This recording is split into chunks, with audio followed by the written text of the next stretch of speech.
and welcome to Operation New Blood. I'm Camille Salzer-Hadaway, and we're excited for Year 9, Season 2 of Rainbow Six Siege. Now, as we all know, Siege is a game of two sides. In this season, our Operator Remaster will impact the roster on both the defense and the attack. The recruit on each side of the action is getting remastered to meet today's meta. And creative director Alexander Karpazis is here to tell us more about what's in store for Operation New Blood.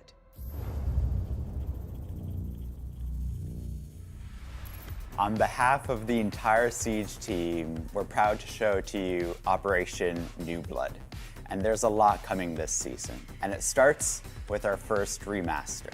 Operator remasters are an impactful addition to the game and essentially a new operator that's introduced. And we start with the recruits. We have the new attacker, Striker, and the new defender, Sentry. Together, they're in every single playlist and you'll be able to customize them. We're also introducing big balancing changes, making sure that it's a lot more equal on both sides of the attack and defense coin. And Marketplace is coming for everyone. As long as you're above clearance level 25, you'll have access to it. For warming up, we're introducing the Endless Drill, allowing you to fight every single floor of a map over and over and over again so that you are warmed up for battle. And we have much, much more for you, including a big update for weapon stats so that you get to learn more about the tools that you use in the game. All of us on the team are extremely excited about this new season, and we can't wait until you get your hands on it. The Siege team is always working to improve player protection. For the latest, Alexander Karpazis is back with an update.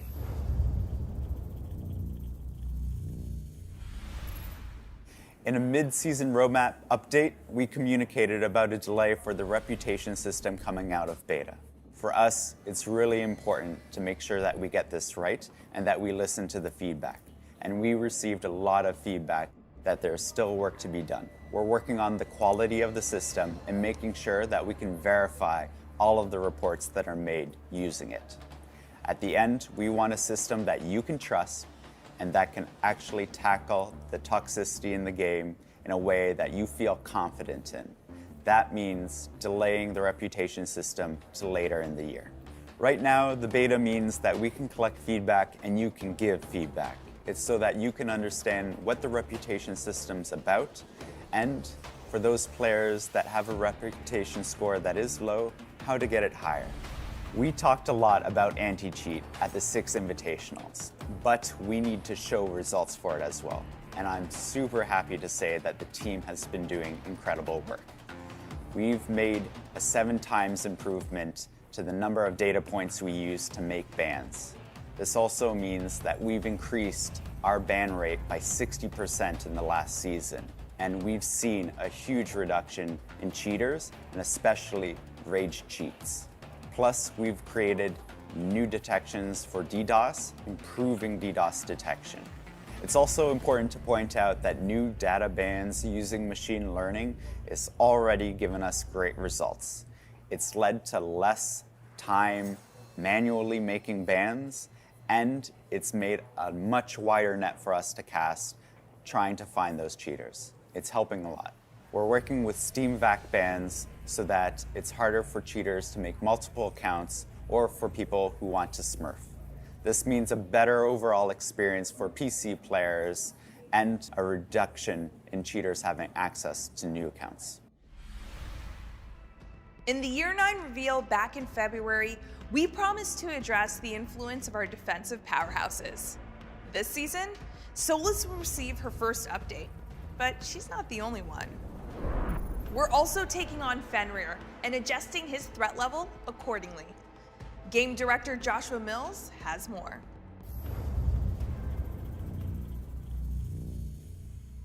So the philosophy for Year 9 and balancing is fundamentally getting that match between our attackers and our defenders. It doesn't matter what side of the fight you're on, you're engaged in a fair fight, and you have the tools you need to get the job done. For Season 2, as we mentioned at SI, we're actually going across to the defense side and going after a couple of those powerhouses. So this means Fenrir and Solus will be receiving updates. So Solus, the fact that she can take down all the drones in the prep phase is a huge problem. So we're addressing that. We're making sure that her Spec.io glasses no longer work during the prep phase. This allows our players on attack to be able to get their drones in position, suss out what the defense is doing, and make those necessary changes using attacker repick, for example. When the prep phase closes, Solus's gadget will be available and she can start hunting drones. But she can only detect drones that are actively being used. So you can have your drones go into a standby state and hide. So you'll have more opportunity to keep your drones alive, hiding them from Solus, sussing out where she is, and then making plays around the fact that you know that gadget's online now, and you can hide yourself away by making sure you get off your drone before Solus finds you. It's not the only change coming. The capacity of the Spec.io glasses will be reduced as well, from 20 seconds down to 10 seconds, which means Solus only has 10 seconds to use that device. Additionally, in order to activate the device, it must be at 100% charge. So if you've used the device at all and try to reactivate it, you will not be able to until it fully charges again. Additionally, we're reducing the detection range, so Solus actually has to put herself at a little bit more risk in order to get that intel. We'll be removing impact grenades from her loadout and giving her proximity alarms as a replacement. This is part one of a two-part update, and the reason we're doing that is one, for speed. We want to make sure that we get this stuff in your hands faster and that we release some of the pressure that some of these operators are causing. Now, we saw this work with Grim, where we did a part one and part two update, and that's exactly the same philosophy we're using for Solus here. Another operator update coming is for Fenrir. We'll be actually reducing how many mines he has from 5 to 4, and from 3 codes down to 2. He'll have to be much more selective about how he's using his gadget. Additionally, if a mine is disabled or destroyed, the code will be refunded due to this reduction. Additionally, those FNATs will no longer be bulletproof, which means Fenrir has to be very careful about where he places them because they are always going to be vulnerable. We're looking at his secondaries as well. Combining an FNAT with barbed wire can be very powerful. So we're actually removing the barbed wire and giving him observation blockers to help obscure where those FNATs are. We want to make sure that he is still scary, and you do need to pay attention to his gadgets. But at the same time, we want to bring him in line with the mythology that we have for the game, where gadgets should not be spammy. Right now, he has a lot of them, so we're tackling that. FNAT line going out. The Marketplace beta has seen a lot of engagement and has helped us refine the feature to get it ready for release this season. To give you more details, please welcome Associate Monetization Director, Joey Adet-Pepin. On January 30th, the Rainbow Six Siege Marketplace has launched in beta phase, and we were beyond excited to see and feel the enthusiasm and engagement from the community. And now, we're extremely happy to announce that early in Season 2, all the players with a level 25 clearance and above will automatically get access to the marketplace without any registration needed whatsoever. As a reminder, the Rainbow Six Siege Marketplace is a web platform also optimized for mobile, where you, the players, can trade anonymously and safely your cosmetic item with the community for R6 credit. The beta phase has allowed us to gather feedback from the players, and now we're very confident with the full release of the marketplace. Also, coming early in Season 2, we are bringing new life improvement feature to the Siege Marketplace, such as item recommendations, item price history and graphs, and other UX and UI improvements.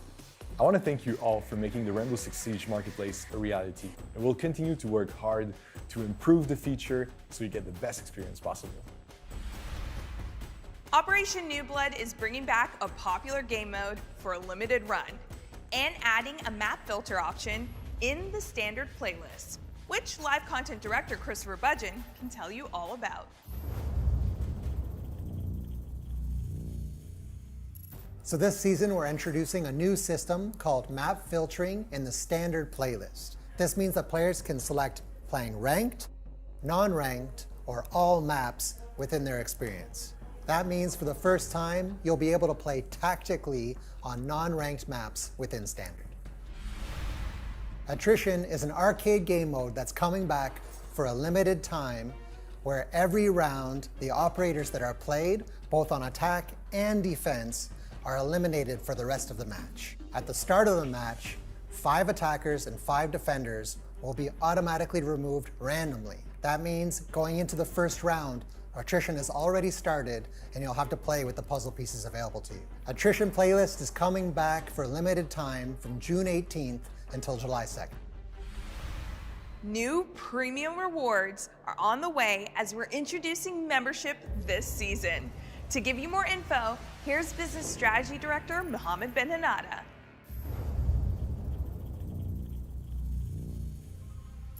We're glad to announce that we'll be bringing membership on Siege.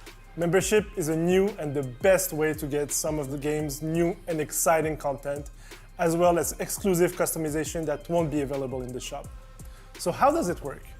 Each month, as a member, you will have access to the Premium Battle Pass along with its privileges. That comes in the form of the 10% shop discount and the 30% faster progression. You will also get 10 Battle Pass tokens in order to kickstart your Battle Pass season, 1 Bravo pack, 1 full epic bundle, and 1 legendary item, which is part of a legendary bundle that will be tied to the season. The Premium Battle Pass, the 10 tokens, and the Bravo pack will be given as soon as you enroll and will be given each month at your rebilling date, while the full epic bundle and the legendary item will be given on the 28th of the month. For the players who stayed members throughout the season and got the 3 legendary items, and therefore the legendary bundle, you will also get an extra operator card unlocked as a bonus. For players who will join on the first week of Season 2, you will get an exclusive epic bundle only offered during that period, as well as 600 Rainbow Six credits. We want to make membership evolve in order to make members feel like true VIPs on Siege. So as always, we'll be listening to your feedbacks to see how we can make membership better for the upcoming seasons. So stay tuned. Watching a Siege match could be a powerful way to learn about the game, connect with your community, or see some of the best players in the world compete. We're introducing an updated viewing experience that will help you see more, learn more, and make each match all more thrilling to watch. UX designer Lawrence Ematange is here to tell you all about it.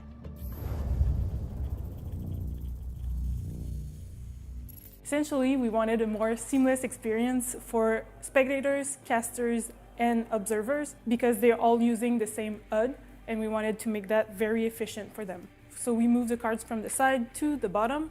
We went for a more contextual and dynamic approach with these cards. The cards give more information during the prep phase because that's when you really analyze the strategies of our game, and then we remove that information during the action phase to focus more on gameplay. So even if we remove information during the action phase, we give the opportunity to casters to re-add that information on a toggle, so you have the inventory of each player visible. So we allow the space in the cards to show what a player has in hand at any given moment. So if a player is putting on a barricade, that space in the card shows exactly what that player is doing. And if a player is ready to throw a grenade, you will see it in the card as well. We also added some animations to that part so we can see when a player is low on ammunition, or if a player is shooting, or if a player is taking damage. We also added the player live location, which helps understanding what is happening and where exactly. So at season launch, the cards will be available in spectator mode. So this means they will also be visible in our esports ecosystem. And we're working really hard to make the cards available in Match Replay later this year. So we're super excited to hear more about your thoughts on these new cards so we can improve even more in the future. Now for a little surprise that wasn't on the roadmap. Operation New Blood is bringing some quality of life improvement to both Stadium Bravo and Stadium Alpha maps. Team World lead Jeremy Dowsett joins us to walk us through these changes.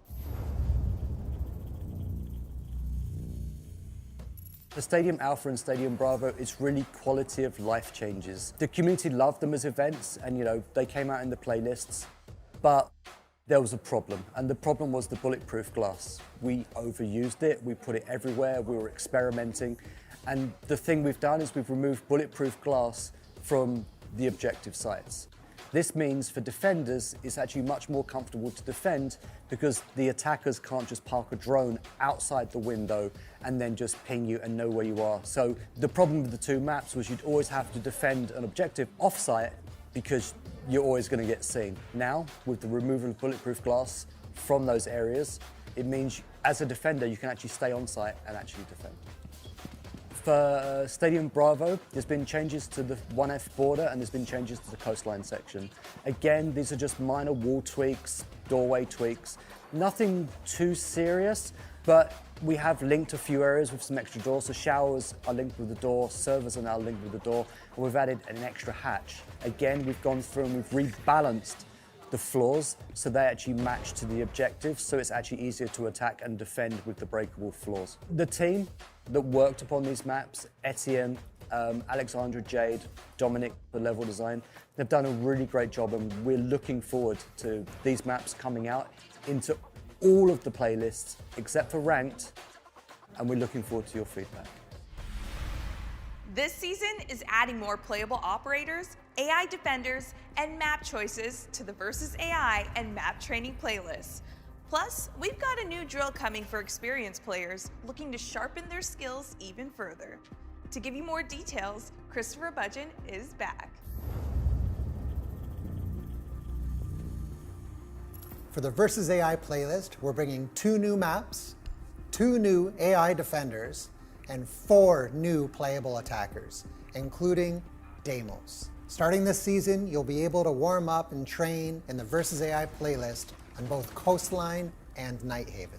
And the new AI defenders that you'll be able to train against are Vigil and Thunderbird. For playable operators, you'll now be able to choose between Ace, Hibana, Blackbeard, and Deimos. Additionally, we're introducing a new drill called the Endless Drill. This will allow players to train for 60 minutes uninterrupted as they navigate a map with dummies found in every room. This season, we're demonstrating our commitment to continuously update these training tools, both map training and Versus AI, and we'll continue to do so next season as well. The time has come for us to introduce the season's new blood. Our remastered recruits, Striker and Sentry, are joining Team Rainbow with a versatile set of gadgets. First up on attack, we have Striker. And on the defense, Sentry. Alexander Karpassis and Joshua Mills have a host of insights into the design, loadouts, and new strategic possibilities of these operators.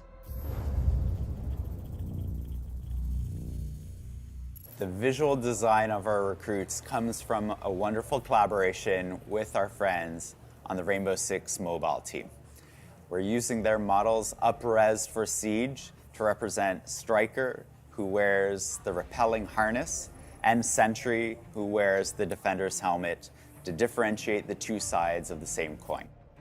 These are the Swiss Army knives of the operators, and we intentionally wanted them to feel like a character you can embody. We've all been recruits at some point on our journey in Siege, and we want you to believe that you are that next recruit standing beside operators that are heroes and legends. We've also made sure that these recruits are customizable, so now you can kit them out the way that you want to represent yourself as a recruit in Rainbow Six Siege. So Season 2 is a really exciting moment for us on the team because this is when we get to introduce our first remaster. This is fundamentally our way of being able to maintain the health of the game, to go back and reevaluate different pieces of content that have been released over time, specifically our operators. And what a better place to start than Recruit. Now, I'm gonna say something that's gonna probably break some hearts, but it's honestly true, and it's something I've seen through all the design documentation and stuff. But Recruit was never intended to be played. It was there as an option if you didn't have an operator. So they were really not meant to be used in every round. Well, we're changing that. That doesn't make any sense. Recruit needs to have their own moment to shine, and now they do. I gotta stop saying Recruit because it's plural, it's recruits. We have Striker on attack, and we have Sentry on defense. Now, the unique thing about Striker and Sentry is they're not as specialized as our other operators. That doesn't mean they're not powerful. In fact, they will become your Swiss Army knife on attack or defense.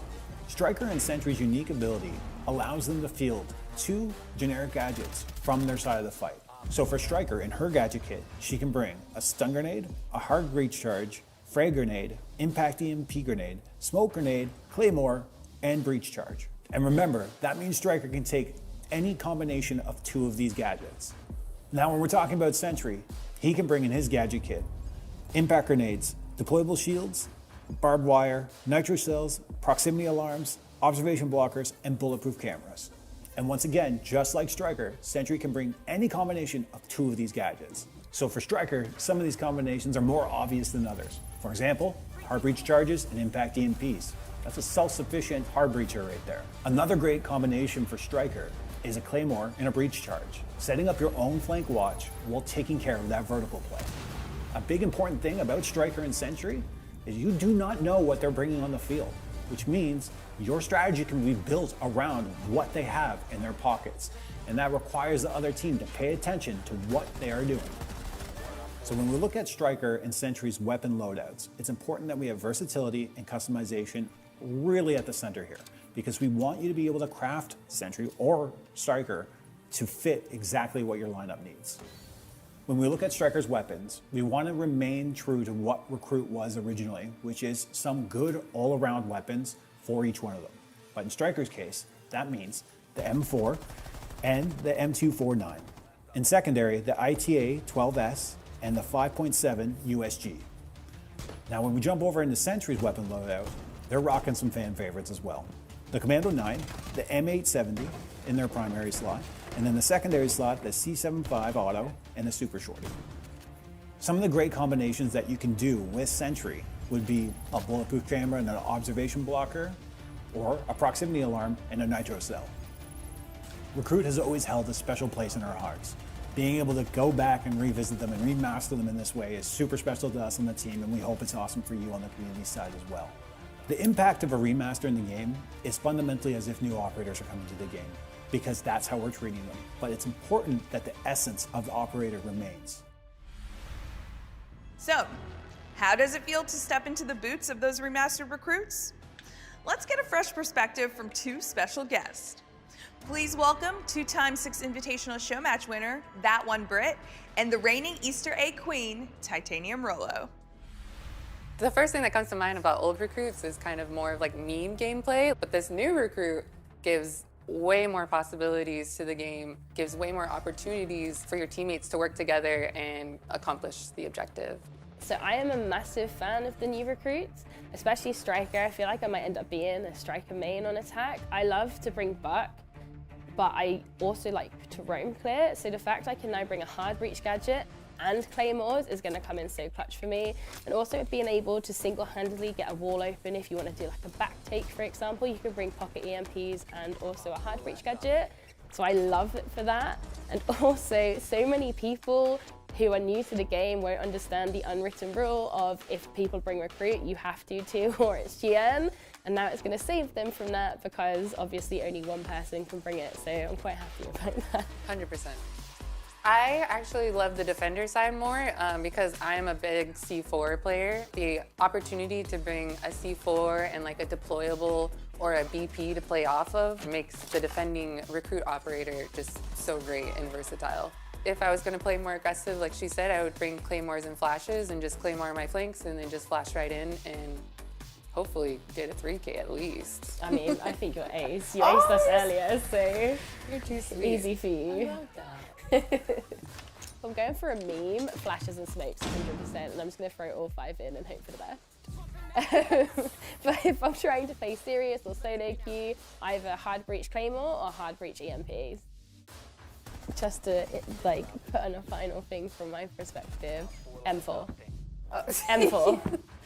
And then period. Just M4 period, exactly. You could play the season test server for Operation New Blood starting next week. Explore the strategies with both Sentry and Striker, and polish your skills with Endless Drill. This is also where I remind you about R6 Fix, the place to report issues you encounter and earn rewards for helping us out. Now, before we wrap up, we have an experiment for you that could turn into a feverish nightmare.